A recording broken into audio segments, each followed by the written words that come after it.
السلام علیکم ورحمۃ اللہ وبرکاتہ۔ الحمد للہ وحدہ والصلاة والسلام علی من لا نبی بعدہ۔ اعوذ باللہ من الشیطان الرجیم، بسم اللہ الرحمن الرحیم۔ رب اشرح لی صدری ویسر لی امری واحلل عقدۃ من لسانی یفقہوا قولی۔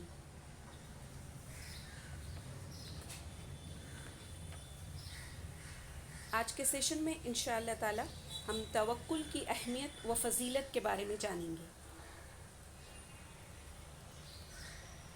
آئیے سب سے پہلے یہ سمجھتے ہیں کہ توکل کیا ہے۔ توکل کہتے ہیں اللہ پر بھروسے کو۔ توکل یہ ہے کہ انسان اپنی زندگی کے تمام معاملات میں کوششوں کے نتائج اور فیصلے دونوں اللہ کے سپرد کر دے۔ اس کی زندگی میں آنے والی خوشیاں اور پریشانیاں، بیماری، تنگی سبھی اللہ کی طرف سے ہے۔ یہ سمجھے اور یقین رکھے کہ اللہ ہی معاملات کو بہتر کر سکتا ہے۔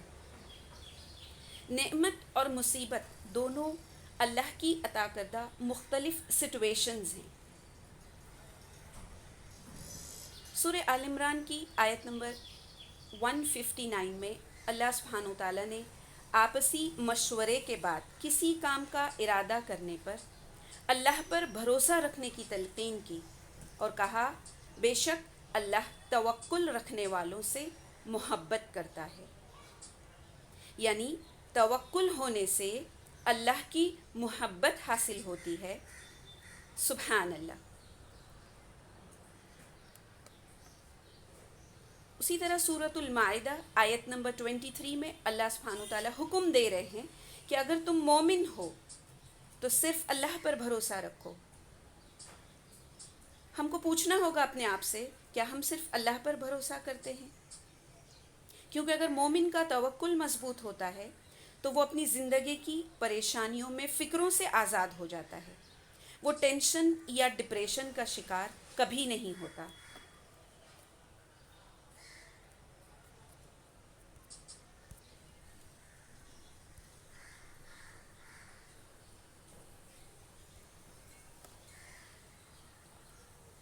توکل کا ذکر قرآن میں کئی صورتوں میں کیا گیا ہے۔ سورہ آل عمران کی آیت نمبر 173 میں ایک واقعے کا ذکر ملتا ہے کہ جب ابو سفیان نے افواہ پھیلائی کہ مشرکین مکہ لڑائی کے لیے تیار ہے، ان کے لشکر تیار ہیں۔ مقصد یہ تھا کہ مسلمانوں کو خوف میں مبتلا کیا جائے، لیکن مسلمانوں کا ایمان بڑھ گیا اور انہوں نے کہا، حسبنا اللہ و نعم الوکیل، یعنی اللہ ہمیں کافی ہے اور وہ بہت اچھا کارساز ہے۔ حضرت ابراہیم کو جب آگ میں ڈالا گیا تو ان کی زبان پر بھی یہی کلمات تھے۔ تو ہمیں یہ معلوم ہوا کہ مصیبت کے وقت ایمان والوں کو خوف زدہ ہونے کی بجائے اللہ پر توکل رکھنا ہے۔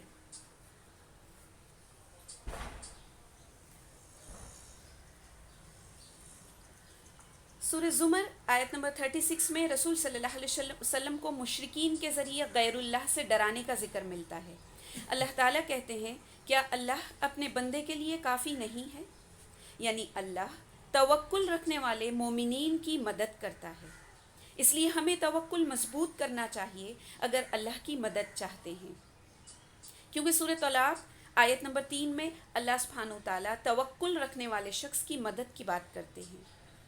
وہیں سورۃ الاحزاب آیت نمبر 48 میں بھی اللہ تعالیٰ پر توکل رکھنے کی ہدایات ہیں اور کہا گیا کہ اللہ کام بنانے والا ہے، یعنی اپنے بگڑے کاموں کو ٹھیک کرنے کے لیے توکل کو مضبوط کرنا ضروری ہے۔ اسی طرح اللہ ہم سے محبت کرے گا، جیسے کہ ہم نے سورہ آل عمران کی آیت نمبر 159 میں دیکھا۔ مختلف انبیاء اکرام کا ذکر قرآن میں ملتا ہے جنہوں نے مصیبت کے وقت توکل کی بہترین مثال پیش کی اور نتیجہ یہ ہوا کہ اللہ کی مدد کے ذریعے کامیابی حاصل کی۔ حضرت اسماعیل اللہ کی راہ میں قربان ہونے کے لیے مطمئن ہو کر لیٹ گئے اور چھری انہیں قتل نہ کر پائی۔ ابراہیم علیہ السلام کو آگ نے ہلاک نہیں کیا کیونکہ انہوں نے توکل کے ساتھ اللہ سے دعا کی۔ یونس علیہ السلام کو مچھلی نے کھا نہیں لیا بلکہ اگل دیا باہر۔ موسیٰ علیہ السلام کو سمندر نے غرق نہ کیا بلکہ کنارے سیف جگہ پر پہنچا دیا۔ یہ سبھی پیپل آف قرآن ہیں جو مصیبت میں بھی مطمئن نظر آئے۔ ہمیں بھی اللہ پر بھروسہ رکھنا ہے، وہ ضرور ہماری حفاظت کرے گا۔ اسی طرح یوسف علیہ السلام کے واقعے کو قرآن میں پڑھنے سے ہمیں پتہ چلتا ہے کہ وہ دوسرے ملک میں بیچ دیے جاتے ہیں، تب بھی انہیں یعقوب علیہ السلام سے اللہ سبحانہ و تعالیٰ ملواتا ہے۔ جو آیت ہمیں سورہ یوسف میں ملتی ہے کہ واللہ غالب علی امرہ، یعنی اللہ is dominant and overlooking over his affairs۔ اس لیے ہمیں بھی مشکل حالات میں قرآن پڑھ کر انبیاء اکرام کی مشکلات اور اللہ کے ذریعے کی گئی ان کی آسانی سے سیکھنا چاہیے۔ اللہ سے نماز اور قرآن کے ذریعے رشتے کو مضبوط بنانے کی ہر وقت کوشش کرنا ہے۔ اللہ سے ہماری ریلیشن شپ جتنی بہتر ہوگی انشاءاللہ تبھی ہمارے معاملات میں اللہ ضرور مدد کرے گا اور اللہ ہمارے معاملات کو ضرور سنواریں گے۔ یہاں یہ دھیان رہے کہ ہمارے حالات بہتر ہیں تو اللہ ہم سے خوش ہے، ایسا نہیں ہے۔ کیا فرعون کا محل بہت بڑا نہیں تھا؟ کیا اس کے پاس دنیا کی تمام عیش و عشرت کا سامان نہیں تھا؟ تو کیا اللہ اس سے راضی تھا؟ پیسہ، صحت، پاور، دولت وغیرہ امتحان یعنی ٹیسٹ ہے ہمارا، یہ اللہ کے راضی ہونے کی علامات نہیں ہیں۔ وہ ہو سکتا ہے راضی ہو یا ہو سکتا ہے اللہ سبحانہ و تعالیٰ آپ سے راضی نہ ہو۔ وہ چاہتا ہے تو ہمیں آزماتا ہے، وہ دے کر آزماتا ہے، وہ ہم سے چھین کر آزماتا ہے۔ سورہ توبہ کی آیت نمبر 51 میں اللہ سبحانہ و تعالیٰ کہتے ہیں کہ جو اللہ نے مصیبت لکھی ہے وہ ہم تک پہنچتی ہے، کسی اور کے بھیجنے سے مصیبت ہم تک نہیں آتی۔ ہم جو چاہتے ہیں وہ ہمارے لیے ہو سکتا ہے کہ خیر نہ ہو، اور کچھ چیزیں جو ہمیں اہم نہیں لگتی لیکن ہو سکتا ہے کہ وہ ہمارے لیے خیر ہوں۔ ان سب کو اللہ بہتر جانتا ہے۔ ہمیشہ اپنے اللہ پر توکل رکھو، کیونکہ اللہ پاک کے سوا کوئی تمہیں کچھ نہیں دے سکتا اور اللہ پاک کے سوا کوئی تم سے کچھ لے بھی نہیں سکتا۔ یہ ہمیشہ جو ہماری شکایت ہوتی ہے نا، why me, why these bad things happening to me, ایسے سوالات اگر ہمارا توکل مضبوط ہوگا تو پریشان نہیں کریں گے ہمیں۔ ہم ہمیشہ یاد رکھیں اللہ کے رسول صلی اللہ علیہ وسلم نے فرمایا اپنے سے نیچے والوں کو دیکھیں، ان کی تکلیف کو اگر ہم دیکھیں گے نا تب ہم کو پتہ چلے گا، واقعی تب ہم کو احساس ہوگا کہ اللہ سبحانہ و تعالیٰ نے کتنی ساری نعمتیں ہم کو دی ہیں جن کو ہم دیکھ بھی نہیں رہے۔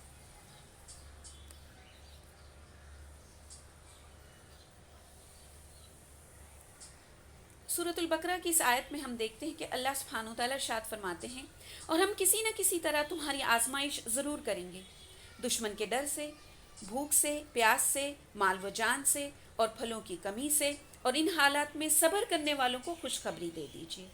تو اس آیت میں دیکھیں پہلی تو چیز ہم یہ سمجھ رہے ہیں کہ اللہ سبحانہ و تعالیٰ کہہ رہے ہیں کہ ہماری آزمائش ضرور ہوگی، اور ان 5 چیزوں میں اللہ تعالیٰ نے ہماری آزمائش رکھی ہے۔ تو اس کا مطلب جب اللہ سبحانہ و تعالیٰ قرآن میں کہہ رہے ہیں کہ تمہاری آزمائش ضرور ہوگی ان 5 میں سے، یا تو 5 طریقوں سے، یا 4 سے، یا 3 سے، یا 2 طریقوں سے، تو ہماری آزمائش ضرور ہو کر رہے گی۔ لیکن پھر اس آیت کے آخری پارٹ میں اللہ سبحانہ و تعالیٰ کہہ رہے ہیں کہ ان آزمائشوں میں صبر کرنے والوں کو خوشخبری دے دیجیے۔ تو گویا کہ یہ آزمائشیں اگر ہماری تقدیر میں لکھی ہیں تو ہم تک ضرور آئیں گی۔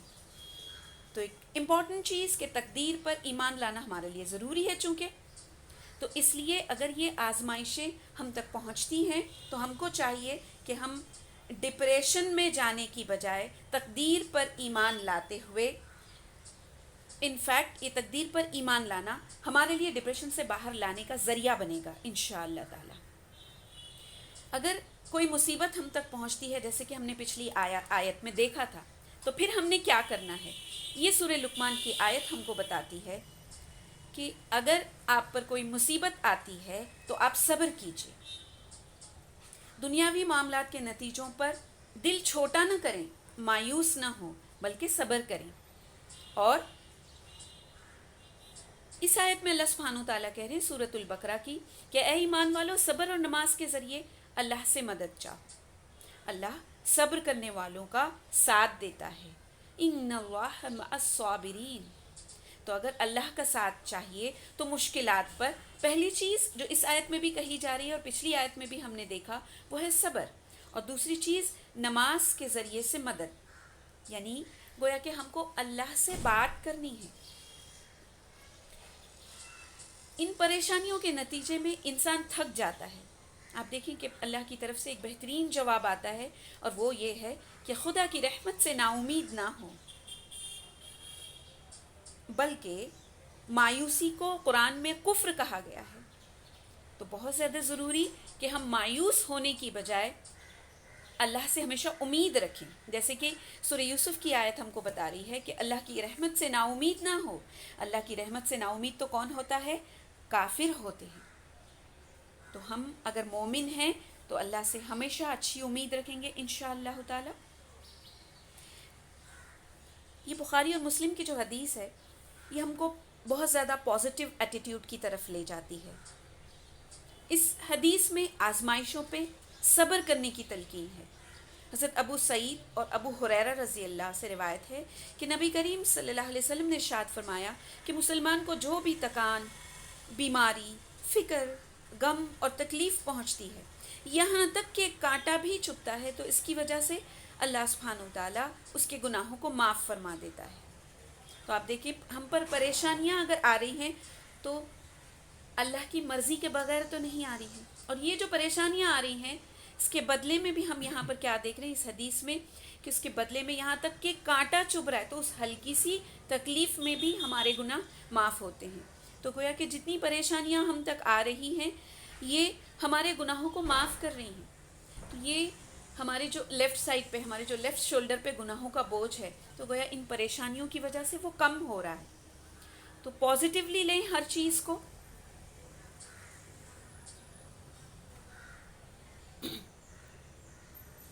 درخت سے گرنے والا کوئی پتا بھی ایسا نہیں ہے جس کا علم اللہ کو نہ ہو.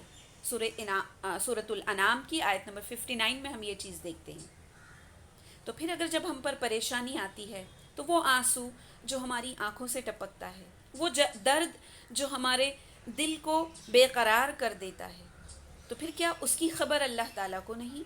کیونکہ اللہ تعالیٰ کے بارے میں ہم سے کہا گیا کہ اللہ سبحانہ و تعالیٰ 70 ماؤں سے زیادہ پیار کرنے والا ہے. آپ خود دیکھیں کہ ہماری ماں ہم سے کتنا زیادہ پیار کرتی ہے. ہم کو بس ہلکی سی تکلیف ہوتی ہے تو ماں پریشان ہو جاتی ہے. اگر ہم کو بخار ہے اور رات کا وقت ہے تو ہماری ماں کی نیند جو ہے وہ غائب ہو جاتی ہے. تب پھر جو وہ اللہ جو ہم سے 70 ماؤں سے زیادہ محبت کرتا ہے تو کیا وہ ہماری پریشانیوں پر ہمارے ساتھ نہیں ہے؟ کیا وہ ہماری پریشانیوں کو نہیں جانتا؟ بس اطمینان رکھنا ہے ہم نے. اللہ کے ہاں دیر ہے اندھیر نہیں.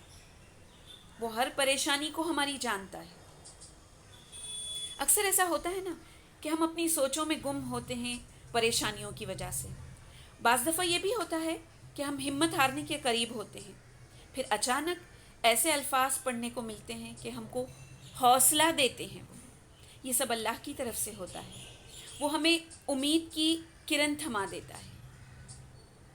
ہم قرآن میں پڑھتے ہیں ان مع العسر یسرا، بے شک مشکل کے ساتھ آسانی ہے.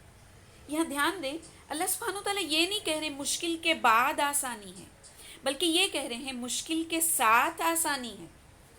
تو اس پر ہم نے دھیان دینا ہے کہ اللہ سبحانہ و تعالیٰ مشکل کے ساتھ آسانی دیتا ہے. ایک آسانی تو جو ہم نے پچھلی سلائیڈ میں دیکھا کہ مشکل آئی ہے اور ہمارے گناہ معاف ہو رہے ہیں. یہ ایک بڑی آسانی کہ ہمارے لیفٹ سائڈ کا بوجھ گویا کہ ہلکا ہو رہا ہے. تو پازیٹیولی لیں ہر چیز کو. دیکھیں کہ اللہ سبحانہ و تعالیٰ قرآن میں کہتے ہیں کہ بندے کیا کہتے ہیں، میری کامیابی کی توفیق اللہ ہی کی طرف سے ہے. یہ وہ نیک بندے ہوتے ہیں اور میں نے اسی اللہ پر بھروسہ کیا اور اسی کی طرف رجوع ہوتا ہوں تمام پریشانیوں کے وقت. یہ جانیں کہ اگر اس معاملے میں کامیابی ہوتی تو اللہ سبحانہ و تعالیٰ مجھے ضرور دیتا. پھر اللہ پر توکل رکھتے ہوئے اللہ کی طرف رجوع ہونا ہے. ہم نے ہاتھ پر ہاتھ رکھ کر بیٹھ جانا تو توکل نہیں ہوتا. بلکہ یہ سستی کی علامت ہے۔ توکل ہوتا ہے کہ ہم نے کام شروع کرنا ہے اور اس کام کے ہونے یا نہ ہونے کا فیصلہ اللہ پر چھوڑ دینا ہے۔ کچھ لوگوں نے توکل کو غلط سمجھا ہے۔ وہ یہ سمجھتے ہیں کہ توکل یہ ہے کہ بس چپ چاپ سے اللہ پر بھروسہ کرتے ہوئے بیٹھا جائے، تدبیر نہ کی جائے۔ تو یہ سمجھیں کہ تدبیر جو ہے وہ ضروری ہے، عمل ہونا چاہیے اس تدبیر پر۔ توکل سے متعلق یہ بہترین حدیث جو ہم کو ملتی ہے، جس میں کہ حضرت عمر بن خطاب روایت کرتے ہیں کہ رسول اکرم صلی اللہ علیہ وسلم نے ارشاد فرمایا، اگر تم اللہ پر اس طرح توکل اور بھروسہ کرو جس طرح توکل کرنے کا حق ہے، تو وہ تم کو اس طرح رزق دے گا جیسے پرندوں کو رزق دیتا ہے۔ پرندے صبح سویرے خالی پیٹ نکلتے ہیں اور شام کو بھرے پیٹ واپس آ جاتے ہیں۔ تو اس حدیث سے ہم کو پتہ چلتا ہے کہ جیسے پرندے ہوتے ہیں، پہلا پارٹ جو اس حدیث میں ہم سمجھ رہے ہیں کہ جیسے پرندے ہوتے ہیں اللہ پر توکل رکھتے ہیں، ویسے توکل رکھو۔ صبح جب وہ گھونسلے میں آنکھ کھولتے ہیں تو پھر وہ خالی پیٹ ہوتے ہیں، وہ نکلتے ہیں، اپنی اڑان بھرتے ہیں، اور اللہ نے جو رزق ان کے لیے مقرر کیا ہوتا ہے وہ ان تک پہنچ جاتا ہے، یعنی وہ اس کو ڈھونڈ لیتے ہیں، اور پھر جب شام کو وہ اپنے گھونسلوں میں واپس لوٹتے ہیں تو ان کا پیٹ بھرا ہوا ہوتا ہے۔ تو جو پچھلی سلائیڈ میں ہم بات کر رہے تھے نا کہ توکل کو کچھ لوگوں نے غلط سمجھا ہے کہ اللہ پر بھروسہ کرتے ہوئے چپ چاپ سے بیٹھو اور رزق اللہ نے مقرر کر رکھا ہے وہ ہم کو دے دے گا۔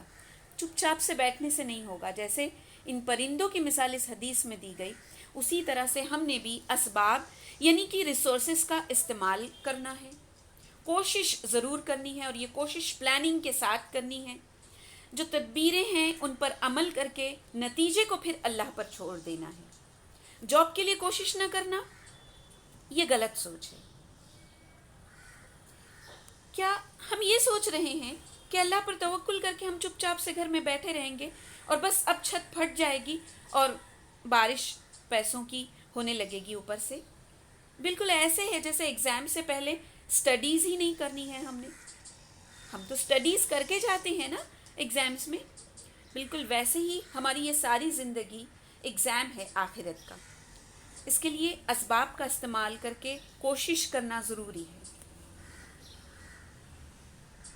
زندگی ہمیشہ سیدھی نہیں چلتی، مشکلات ضرور پیش آتی ہیں، اور ابھی تو ہم نے قرآن کی سورہ بقرہ کی اس آیت سے بھی سمجھا تھا کہ اللہ ہم کو ضرور آزمائے گا۔ تو کیا کسی مشکل کا مطلب یہ ہوتا ہے کہ ہم ٹوٹ جائیں؟ کیا وہاں ہماری زندگی ختم ہو گئی، یا ہم اپنے آپ کو جو ہے وہ ختم کر دیں، خودکشی کر دیں؟ بالکل نہیں، بلکہ یہ آغاز ہوتا ہے ایک نئی زندگی کا۔ توکل سے انسان اپنے آپ کو پریشانیوں سے بچاتا ہے اور مطمئن یعنی کہ سیٹسفائیڈ بھی رہتا ہے، ٹوٹتا نہیں، وہ ڈپریشن میں نہیں جاتا۔ یوزولی انسان یہ سوچتا ہے کہ اس کی کوششوں کا نتیجہ وہ ہونا چاہیے جو ریزلٹس وہ خود چاہتا ہے، اور جب وہ ایسے ریزلٹس نہیں دیکھتا تو وہ سٹریس کا شکار ہو جاتا ہے، اور اگر وہ سٹریس کو مینیج نہ کرے تو ڈپریشن میں چلا جاتا ہے، اور بعض دفعہ سوسائیڈل ٹینڈنسیز آنے لگتی ہیں پھر ایسے لوگوں میں۔ اللہ سبحانہ و تعالیٰ قرآن میں فرماتے ہیں، اور یہ قرآن ہم نے اتارا ہے جو ایمان والوں کے لیے شفا ہے اور رحمت بھی ہے۔ ڈپریشن ماضی کی یاد دلاتا رہتا ہے، اور اسی وجہ سے انسان اسٹریسڈ ہو جاتا ہے۔ وہ جو برے حالات اس کے ساتھ ماضی میں تھے، پاسٹ میں تھے، ان کو سوچ کر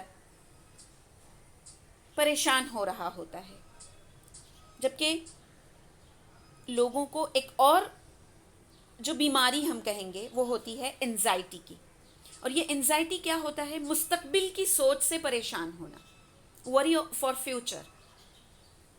انزائٹی کی وجہ سے پریزنٹ کو انسان فوکس نہیں کر پاتا۔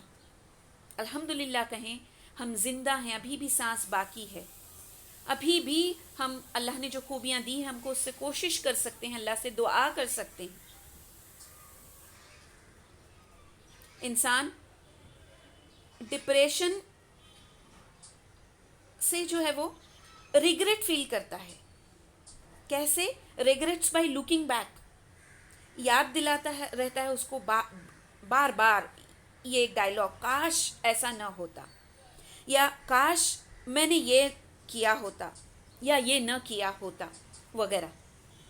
یہ بہت حد تک لوگوں سے ملنے اور بات چیت کرنے سے کم بھی ہوتا ہے، لیکن چونکہ کورونا لاک ڈاؤن کی وجہ سے پاسبل نہیں ہے لوگوں سے ملنا، بات چیت کرنا، تو اس لیے ہم دیکھ رہے ہیں کہ یہ لاک ڈاؤن پیریڈز میں پچھلے 3 مہینوں میں ڈپریشن کے پیشنٹس جو ہیں وہ بڑھ گئے ہیں. تو یہ جو آیت ہم دیکھ رہے ہیں کہ اللہ تعالیٰ کہہ رہے ہیں کہ ہم نے یہ قرآن نازل کیا اور اس میں شفا ہے اور مومنین کے لیے رحمت بھی ہے. تو مومنین کو کیا چاہیے پھر؟ اس قرآن کی طرف پلٹیں، اس قرآن کو سمجھیں. اللہ کا میسج ہے پورا کا پورا قرآن. تو اللہ آپ سے کیا کہنا چاہ رہا ہے؟ ٹھیک ہے لوگ تو موجود نہیں ہیں بات کرنے کے لیے، اللہ کا میسج ہے، یہ اللہ کی بات چیت ہے ہمارے ساتھ. تو قرآن کی طرف پلٹیں، اس کو سمجھیں انشاءاللہ تعالیٰ. جیسے کہ اللہ اس آیت میں کہہ رہے ہیں کہ قرآن شفا ہے اور قرآن رحمت ہے. ہم کو ضرور ڈپریشن جیسی بیماریوں سے، انزائٹی جیسی بیماریوں سے اللہ ضرور شفا عطا کرے گا. سورۃ الرعد کی اس آیت میں اللہ سبحانہ و تعالیٰ کہتے ہیں یاد رکھو اللہ کے ذکر سے ہی دلوں کو تسلی حاصل ہوتی ہے. یعنی وہ جو انر پیس آف مائنڈ یا inner peace of our heart, جو دل کے سکون کی ہم بات کرتے ہیں نا، قرآن بہترین حل پیش کرتا ہے اس کا. سورہ دوحہ میں ہم کو 2 سلوشنز بتائے گئے. اللہ کے رسول صلی اللہ علیہ وسلم کے ساتھ پریشانی ہو گئی تھی، ان کو یہ لگ رہا تھا کہ وہی کا سلسلہ جو یہ کچھ مہینوں سے بند ہے، کہیں اللہ مجھ سے ناراض تو نہیں ہو گیا، یہ کیا ہو گیا؟ تو وہ پریشان ہو رہے تھے. اس سورہ میں ہم کو 2 سلوشنز بتائے گئے to feel good in our heart. پہلی چیز بتائی گئی کہ ماضی میں جھانکنے کی بجائے اپنی قابلیتوں کو سمجھیں، اپنے اسٹرینتھ پر دھیان دیں، اپنی خوبیاں اور قوتوں پر پورا بھروسہ کریں کہ اللہ کی مدد سے حالات ضرور سنوریں گے. ٹھیک ہے ابھی حالات خراب ہیں لیکن اللہ کی طرف سے مدد ضرور آئے گی. پھر دوسرا سلوشن جو بتایا گیا اسی سورہ میں اگلی کچھ آیات میں، وہ تھا کہ فارورڈ لکنگ بنیں، فیوچر اورینٹڈ بنیں آپ. اس طرح سے ذہنی تناؤ کو بہت حد تک کم کیا جا سکتا ہے. اپنے پریزنٹ پر دھیان دینا ہے، ہم نے ڈیلی ٹاسک کو فکس کرنا ہے. جیسے کہ مجھے نمازوں کو اول وقت میں پڑھنا ہے، اللہ سے دعائیں کرنا ہے. کچھ سورہ کا ٹارگٹ بنا دے، چھوٹی چھوٹی سورہ یا کچھ آیات کہ یہ مجھے حفظ کرنی ہے، مجھے حدیث سمجھنی ہے وغیرہ. تو یہ ٹارگٹس اس لاک ڈاؤن میں اگر آپ سیٹ کریں گے اور عام دنوں میں بھی لاک ڈاؤن کے بعد بھی آپ اگر سیٹ کریں گے تو وہ جو کہتے ہیں نا خالی دماغ شیطان کا کارخانہ ہوتا ہے، تو ویسا نہیں ہوگا. آپ کے پاس خالی وقت نہیں ہوگا تو آپ انشاءاللہ تعالی اپنے وقت کو صحیح استعمال کریں گے. Depression makes person isolationist. ذہنی تناؤ کی وجہ سے پھر انسان اکیلا رہنا پسند کرتا ہے اور وہ بس اپنی فکریں، اپنی سوچ، اس کے ذہن میں یہی جو ہے وہ جھگڑا چل رہا ہوتا ہے. تو اس سے دور ہونے کا بہترین سلوشن یہ ہے کہ ہم قرآن سے جڑیں، قرآن کی تعلیمات، حدیثوں میں جو عمل ہم کو بتائے گئے ان پر کرتے رہیں گے، ان پر عمل کرتے رہیں گے تو انشاءاللہ تعالی ہم کو بہت زیادہ مدد ملے گی. سورہ ملک کی آیت نمبر 2 یہ ہم کو مقصد حیات یعنی کہ پرپز آف لائف بتاتی ہے کہ اللہ سبحانہ تعالیٰ کہہ رہے ہیں اس آیت میں کہ وہی اللہ ہے جس نے موت اور زندگی کو پیدا کیا ہے، اور یہ پیدائش کا مقصد ہم کو بتایا جا رہا ہے تاکہ وہ تمہیں آزمائے کہ تم میں سے کون اچھے کام کرتا ہے. ایکم احسن عملا. تو یہ گویا کہ اللہ سبحانہ تعالیٰ ہم کو دیکھ رہے ہیں ہم میں سے کون اچھا کام کر رہا ہے، کون نیکیوں والے کام کر رہا ہے، کون نمازیں پڑھ رہا ہے خشوع اور خضوع کے ساتھ، کون لوگوں کی مدد کر رہا ہے، کون ذکر و اذکار میں مشغول ہے. تو گویا کہ یہ زندگی جو ہے وہ ہم کو اللہ سبحانہ تعالیٰ نے اس لیے دی کہ ہم بہتر کام کریں. ایک کمپٹیشن کا جذبہ، میں اور زیادہ بہتر کام کروں اور زیادہ اخلاق کے ساتھ پیش آؤں، میں اپنے رشتوں کو جوڑوں، لوگوں کے ساتھ بھی، اللہ تعالیٰ کے ساتھ بھی رشتوں کو بہتر بناؤں. تو روزانہ ہمارا یہ ٹارگٹ ہونا چاہیے. اس آیت کے حساب سے اگر ہم پرپز آف لائف کو سمجھیں گے تو انشاءاللہ تعالی ہمارے لیے آسانی ہوگی. یہ سورہ زمر کی آیت ہم سے کہہ رہی ہے آخرکار تم سب لوٹ کر اپنے رب کے پاس جاؤ گے. تو یہ جو ہم اگر اچھے کام کریں گے تو جب اللہ کے پاس لوٹ کر جائیں گے تو اس آیت کا اگلا پارٹ کہ پھر وہ تمہیں بتا دے گا کہ تم دنیا میں کیا کچھ کرتے تھے. ہمارے رائٹ سائڈ پہ جو لکھا گیا، ہمارے لیفٹ سائڈ شولڈر پہ جو لکھا گیا، یہ سب ہمارے سامنے رکھ دیا جائے گا. ہمارا رجسٹر جو ہے وہ کھول دیا جائے گا. ہمارا نامہ اعمال ہمارے سامنے ہوگا. تو اگر ہم چاہتے ہیں کہ اس میں نیکیوں والا پلڑا بھاری ہو تو نیک کاموں کی طرف زیادہ دھیان دیں بجائے اس کے کہ ہم جو ہے وہ سٹریس لائف جئیں، توکل والی لائف نہ جئیں. تو ہم پریشانی میں آئیں گے اس دنیا میں بھی اور آخرت میں بھی. تو چلیں پھر ہم اب ایسا کرتے ہیں کہ ہماری آنے والی زندگی کو اس آیت کے حساب سے کہ حسبنا اللہ ونعم الوکیل، ہمیں اللہ کافی ہے اور وہ بہترین کارساز ہے. اچھے کام کر کے اللہ کی طرف لوٹنے کا عزم کرتے ہیں ہم. خوشی اور غمی میں اللہ کو یاد کرتے رہنا ہوگا ہم کو. اللہ کو ہی بہترین کارساز اپنی زندگی کا، اپنی زندگی کی راہ کا بنانا ہوگا ہم کو. اس آیت سے ہم یہ سمجھ رہے ہیں کہ اللہ سبحانہ تعالیٰ کہہ رہے ہیں زندگی جو ایکچول لائف، جو ہماری اصل زندگی ہے، اس کو سمجھنے میں یہ آیت ہماری مدد کرتی ہے.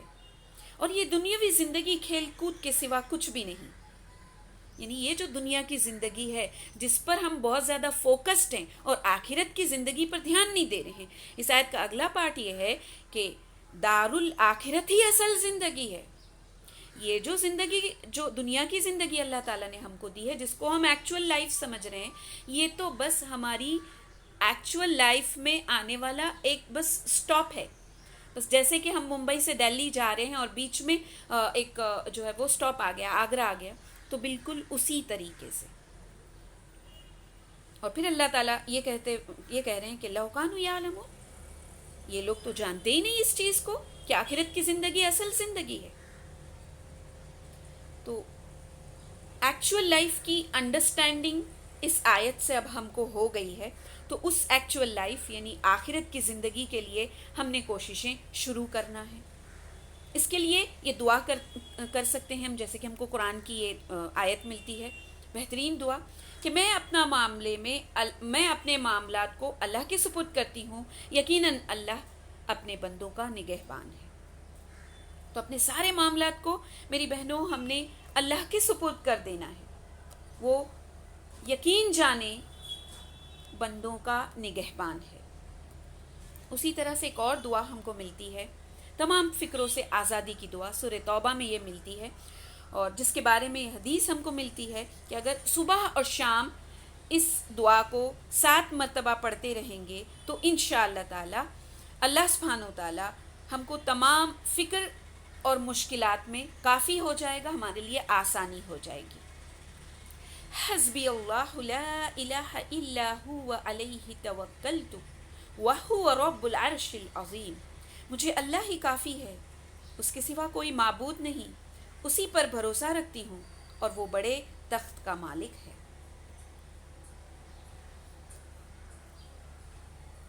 یقین کے ساتھ اللہ سے دعا کریں.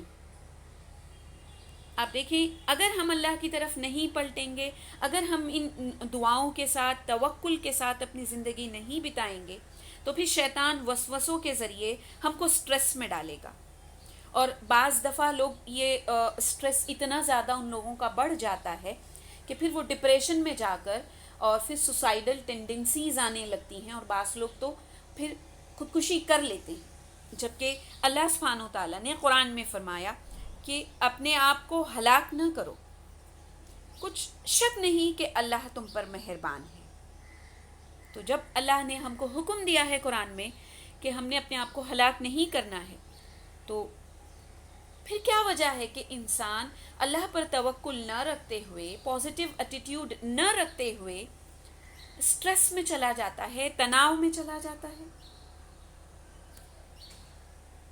وہیں یہ آیت ہم سے کہتی ہے کہ ہم نے اپنے آپ کو ہلاکت میں نہیں ڈالنا ہے.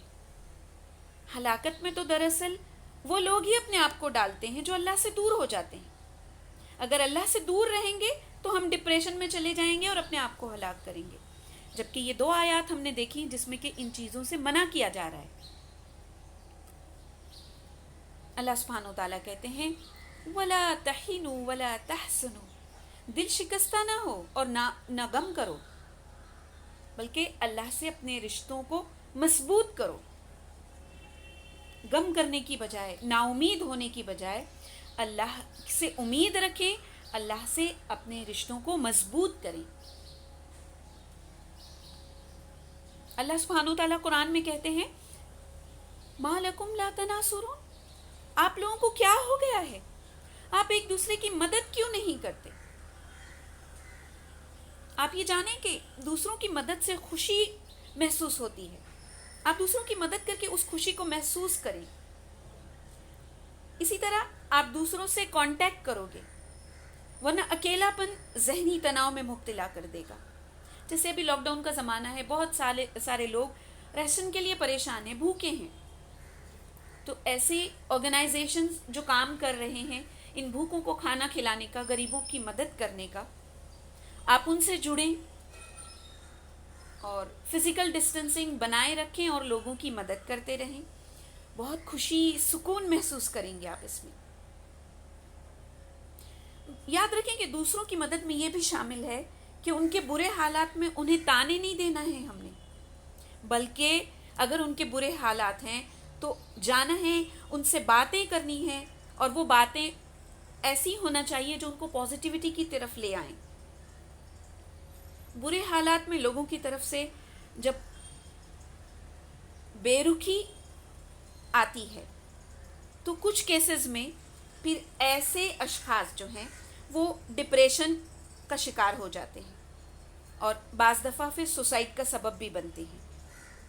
یہ مثالیں ہم کو اپنے آس پاس بھی ملتی ہیں. جیسے پچھلے مہینے ایک جوان لڑکے نے اس وجہ سے سوسائڈ کی تھی کیونکہ اس کے محلے والوں نے اسے کورونا پھیلانے والا مسلم لڑکا کہہ کر مشہور کر دیا، خوب پریشان کیا گیا.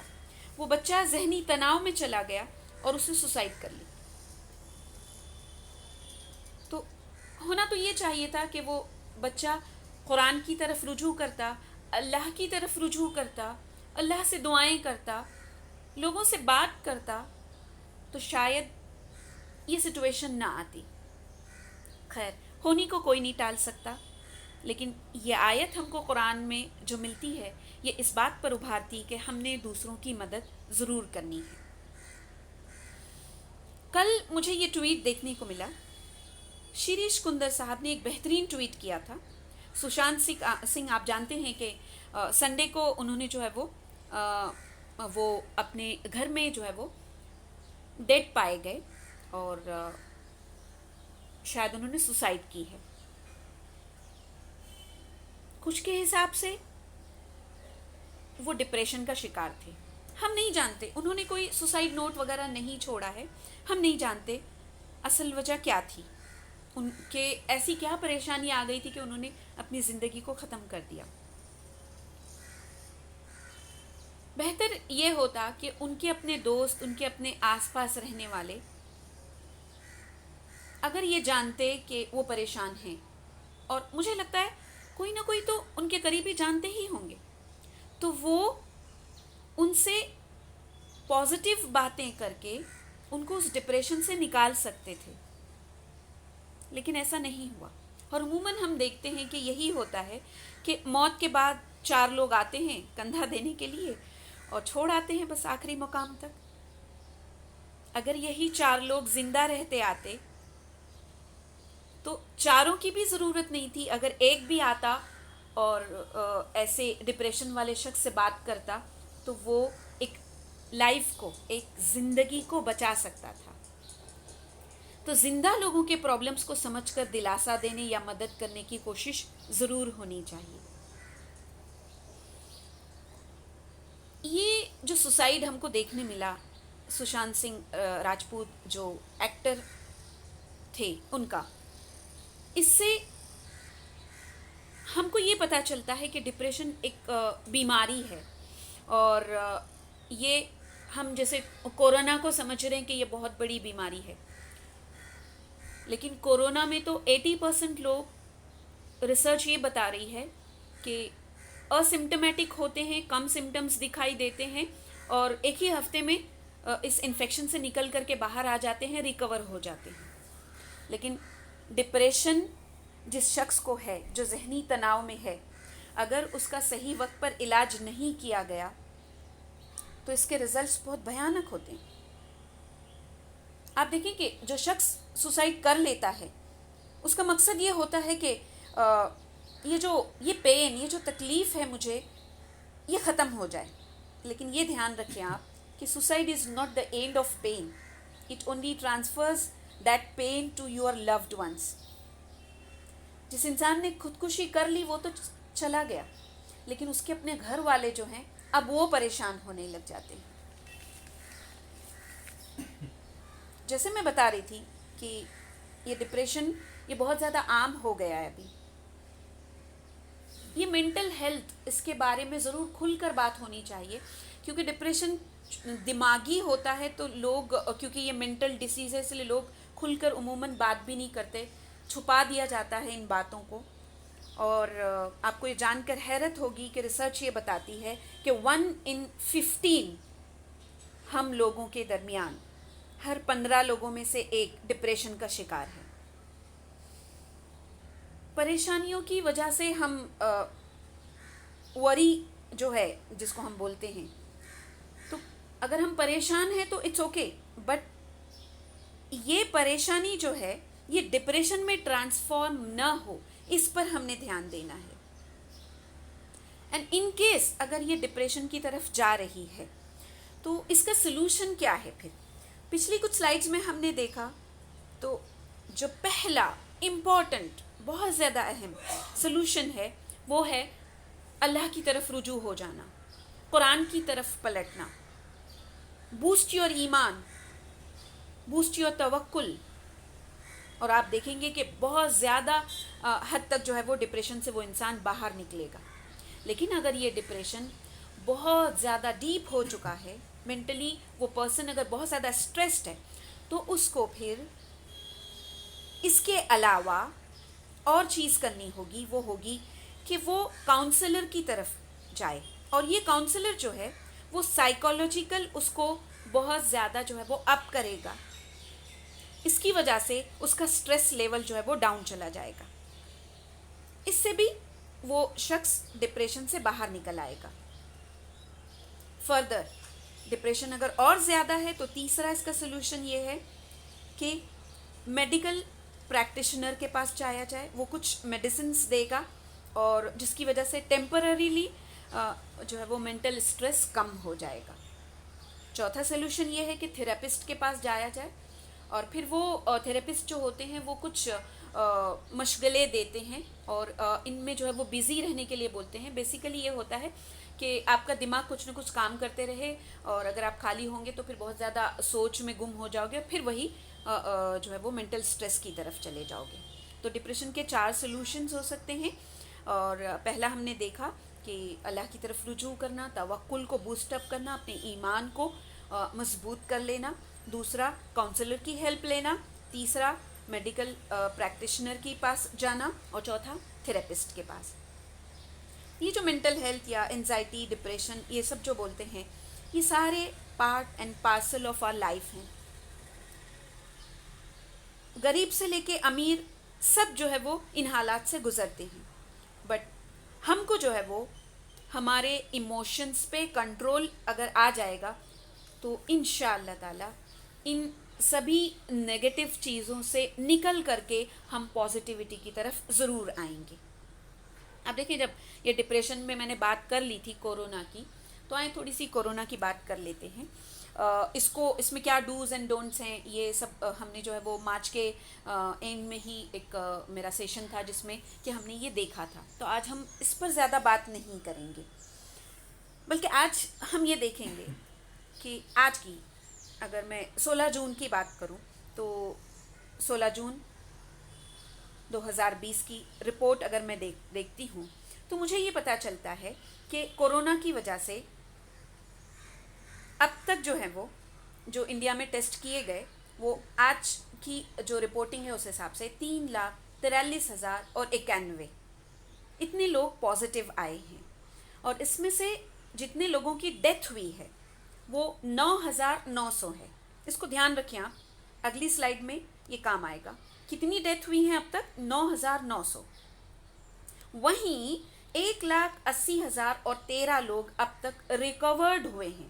یہ جو پیشنٹس تھے کورونا کے یہ ٹھیک ہو کر کے واپس آ گئے ہیں ہاسپٹل سے. وہیں اگر ڈیتھ ریٹ دیکھیں ہم تو بعض سٹیٹس میں یہ ڈیتھ ریٹ 0.35 ہے اور بعض میں جو ہے یہ تھوڑا سا زیادہ بھی ہے. تو انڈیا میں الگ الگ سٹیٹس کا اگر ہم دیکھیں تو ڈیتھ ریٹ 0.35 سے لے کر 6.25% تک ہے. گجرات میں سب سے زیادہ 6.25% ہے. ٹھیک، تو یہ سارا میں نے آپ کو کورونا کا بتایا کہ جس کی وجہ سے بہت سارے لوگ ڈپریشن میں چلے گئے ہیں. انزائٹی ہے کہ فیوچر پتہ نہیں کیا ہوگا، کل کہیں مجھے نہ ہو جائے. تو کیا اس ڈپریشن اور انزائٹی سے ہم نکل آئیں گے کورونا کال سے؟ نہیں. انفیکٹ ہم کو پازیٹیو ایٹیٹیوڈ رکھتے ہوئے پازیٹیولی یہ جو آج کے حالات ہیں ان سے گزرنا ہوگا. ہم یہاں پریشان ہیں کہ کورونا کی وجہ سے اتنی موتیں ہو رہی ہیں. اس لیے پریشان ہیں کہ یہ آنکڑے میڈیا ہم کو ہمارے سامنے بتاتی ہے. کیا کسی اور بیماری سے انسان نہیں مرتا؟ کیا نیچرل ڈیتھ سے انسان نہیں مرتا؟ کیا ہم میں سے کسی کو پتا ہے ہم اور کتنے سال جینے والے ہیں؟ موت کسی بھی وقت آ سکتی ہے. یہ ملک الموت کی جو کال ہے یہ جب آئے گی اس کال کو کیا ہم ریجیکٹ کر سکتے ہیں؟ نہیں. بس جب اللہ چاہا بلاوا آ گیا اور وہ بندہ چلا گیا اللہ کے پاس واپس. ان للہ و ان الیہ راجعون. یہ کورونا کی وجہ سے ہم اس لیے پریشان ہو رہے کہ انفیکٹڈ پیپل کے کچھ ویڈیوز یا ڈیتھ فگرز جو ہیں وہ ہمارے سامنے ہیں. انڈیا کے میں بھی آپ کو بتا رہی تھی. چلیں آپ کو کچھ اور آنکڑے بھی موت کے بتاتی ہوں، کیونکہ کورونا سے زیادہ دوسری بیماریوں سے ہمارے اپنے انڈیا میں لوگ مر رہے ہیں. اگر ٹی بی دیکھیں آپ، ٹیوبرکیولوسس، تو اس سے 2018 کا میں اگر آپ کو بتاؤں تو 4,40,000 لوگ انتقال کر گئے تھے. 2018 ایک سال میں کتنے لوگ؟ 4,40,000. وہیں 2017 میں 4,10,000 لوگ مر چکے ہیں ٹی بی کی وجہ سے. اسی 2017 میں جس میں 4,000-10,000 لوگ مر چکے ہیں، اسی 2017 میں تقریباً 26 لاکھ پیشنٹس انڈیا میں پائے گئے. اب آپ دیکھیں، کمپیئر کریں کہ کورونا کے پیشنٹس اب تک 3,43,091 تھے جس سے ہم پریشان ہو رہے ہیں، اور ٹی بی کے 2017 کے پیشنٹ سے 26 لاکھ. وہیں میں آپ کو یہ بتاؤں کہ یہ ٹی بی زیادہ تر غریبوں کو ہوتی ہے، اور 75% پیشنٹس جو ہیں بس ان کو ٹریٹمنٹ مل پاتا ہے، باقی لوگوں کو تو ٹریٹمنٹ بھی نہیں مل پاتا. آج جب کورونا کے پیشنٹس کو لے کر جا رہے ہیں اور ہاسپٹل میں بیڈز نہیں ہیں تو لوگ پریشان ہو رہے ہیں. یہ پرسنٹیج اتنا زیادہ بھی نہیں ہے یہ، لیکن کورونا کے پیشنٹس کا نمبر جو ہم کو پتہ چل رہا ہے تو اس وجہ سے کیا ہو رہا ہے کہ ہماری نیندیں اڑی ہوئی ہیں. اس لیے کہ ہم اپنے آس پاس دیکھ رہے ہیں کہ یہ بیماری اب ہم تک پہنچ چکی ہے. وہیں روڈ ایکسیڈنٹس اگر ہم دیکھیں گے تو تقریباً انڈیا میں 1.5 لاکھ لوگ ہر سال روڈ ایکسیڈنٹس کی وجہ سے مرتے ہیں. اگر آپ اس کو کیلکولیٹ کریں تو یہ آئے گا ہر 4 منٹ میں ایک موت روڈ ایکسیڈنٹ کی وجہ سے. لیکن ہم نے ان سبھی ڈیتھس کو جانا نہیں ہے کہ ٹی بی اور روڈ ایکسیڈنٹ سے بھی اتنے مرتے ہیں، ڈائریا سے بھی لوگ مرتے ہیں. یہ آنکڑے ہمارے پاس نہیں ہیں. آج آپ کے آس پاس آپ دیکھیں گے تو آپ کو بہت سارے لوگ اسکوٹی پہ جاتے ہوئے ملیں گے جو ماسک ضرور پہنے ہوئے ہیں، کیونکہ ان کو کورونا کا ڈر لگ رہا ہے. کورونا کے آنکڑے ان کے سامنے ہیں، جبکہ کورونا کا آنکڑا کتنا زیادہ کم ہے اور روڈ ایکسیڈنٹس کا آنکڑا کتنا زیادہ ہے. تو اگر ان کو یہ پتا ہوتا تو وہ اس ماسک کے ساتھ ساتھ ہیلمٹ ضرور لگاتے. لیکن ہم دیکھ رہے ہیں کہ ان لوگوں نے ماسک لگایا ہے، ہیلمٹ نہیں لگائے. تو یہ معلومات کی کمی ہے. بالکل اسی طرح میری بہنوں، توکل کی کمی کی وجہ یہ ہے کہ ہم نے قرآن کو سمجھا ہی نہیں ہے، ورنہ کوئی بھی مومن کبھی ڈپریشن کا شکار نہیں ہوگا. ایک اور جس کے بارے میں ہم کو پریشان ہونے کی ضرورت ہے، ٹی بی، روڈ ایکسیڈنٹس کے علاوہ، کورونا کے علاوہ، وہ ہے ان امپلائمنٹ. پہلے ہی جو ہے وہ کئی سالوں کے ریکارڈز ٹوٹ چکے تھے جنوری فیبروری میں، لیکن اب اور 3 مہینے کا جو ہے وہ لاک ڈاؤن، اس کی وجہ سے 13 کروڑ اور لوگ ان امپلائڈ ہو گئے ہیں. تو یہ ان امپلائمنٹ جب ہے تو لوگ اور زیادہ بھوک مری کا شکار ہوں گے، لوگ اور زیادہ پریشان ہوں گے، اور اگر کھانے کو نہیں ملے گا تو اور بھوک مری سے لوگ جو ہے وہ ختم ہوں گے. ہم کیا چاہتے ہیں کورونا میں کی وجہ سے جو ہم ڈرے ہوئے ہیں، ہم کیا چاہتے ہیں؟ کوئی کسی کی ڈیتھ نہ ہو. تو اگر کورونا کے انفیکشن پھیلنے کی وجہ سے لاک ڈاؤن ہے تاکہ لوگ ایک دوسرے سے نہ ملے اور انفیکشن جو ہے وہ نہ بڑھے، تو وہیں روڈ ایکسیڈنٹس میں اگر لوگ مر رہے ہیں تو پھر کورونا کی وجہ سے باہر نہیں نکلنا ہے، تو اگر باہر نکلو گے تو روڈ ایکسیڈنٹس بھی ہوں گے تو گھر میں رہو. ٹی بی کی وجہ سے لوگ مر رہے ہیں تو ٹی بی کس وجہ سے ہوتی ہے؟ ایک دوسرے سے پھیلتی ہے، تو باہر مت نکلو. تو کیا اس کا مطلب ہمیشہ کے لیے لاک ڈاؤن کریں؟ ہم پاسبل ہی نہیں ہو سکتا ان ساری چیزوں کے لیے. تو اب جب کہ ان لاک ہو چکا ہے، کچھ لیمیٹیشنز رکھی گئی ہیں، تو اس میں باہر تو ہماری ضروریات کے لیے ہم جائیں گے. تو اس میں ہم نے کرنا کیا ہوگا؟ پہلی بات جس پر ہم دھیان دیں گے وہ ہوگا کہ ہماری قوت مدافعت یعنی کہ امیونٹی کو ہم کو بڑھانا ہوگا. ہم کو ہیلدی ڈائٹ لینی ہوگی، ہم کو ریگولرلی ایکسرسائزز کرنی ہوں گی، گڈ 8 آور سلیپ، 7-8 گھنٹے کی اچھی نیند سکون والی، زیادہ سے زیادہ لیکوڈس کی انٹیک کرنی ہے ہم نے، انڈے اور فروٹس لینے ہیں ہم نے. یہ ساری چیزیں جو ہے وہ ہماری امیونٹی کو انشاءاللہ تعالی بڑھانے میں ہماری مدد کر سکتی ہیں. ان لاک میں ہو سکتا ہے کہ کورونا کا انفیکشن ہم تک پہنچے. آپ دیکھیں 2 باتیں ہو سکتی ہیں، یا تو کورونا انفیکشن ہوگا ہم کو یا نہیں ہوگا. اگر نہیں ہوگا تو الحمدللہ، لیکن اگر ہوگا تو آنکڑے ہم کو یہ بتاتے ہیں کہ 80% پیشنٹس جن کو کورونا انفیکشن ہوتا ہے وہ اسمپٹومیٹک ہوتے ہیں اور 1-8 ہفتے میں ہی ٹھیک ہو کر کے باہر آ جاتے ہیں. وہیں 15% پیشنٹس کو جو ہے وہ آکسیجن کی ضرورت پڑتی ہے، اور 5% پیشنٹ جو ہے وہ زیادہ اور پریشان ہو جاتے ہیں اور ان کو وینٹیلیٹر کی ضرورت پڑتی ہے. یہ اس لیے ہوتا ہے کہ ہمارے جسم میں آکسیجن کی کمی ہو جاتی ہے. اب ہمارے جو لنگز ہیں، ہمارے جو پھیپھڑے ہیں، ان کا زیادہ تر ایسا ہوتا ہے کہ 40% ہم استعمال نہیں کرتے، 60% ہی کرتے ہیں. تو اگر ابھی آج سے ہی ہم کچھ ایکسرسائز شروع کریں کہ جس سے وہ بچا ہوا 50% جو ہے لنگز کا استعمال بھی ہم کرنے لگیں، تو اس سے کیا ہوگا؟ ہمارے لنگز ایریٹ ہوں گے، اور یہ جو پرابلم ہے آکسیجن کی کمی کا، اس کو سولو کیا جا سکتا ہے. یہ ایکسرسائز بالکل سمپل سی ہے. ہم نے کرنا کیا ہے؟ لمبی سانسیں لینی ہے، سینہ بھر کے سانس لینی ہے، اور پھر اس سانس کو دھیرے دھیرے ہم نے چھوڑنا ہے. یہ بیٹھ کر کریں گے ہم ایکسرسائزز، پھر اسی طرح سے ہم اوندھے لیٹ کر کے کریں گے، کیونکہ بیٹھ کر کریں گے تو جو پچھلا پارٹ ہوتا ہے ہمارے پھیپھڑوں کا، ہمارے لنگز کا، وہ پوری طرح سے سانس کو لے نہیں پاتا.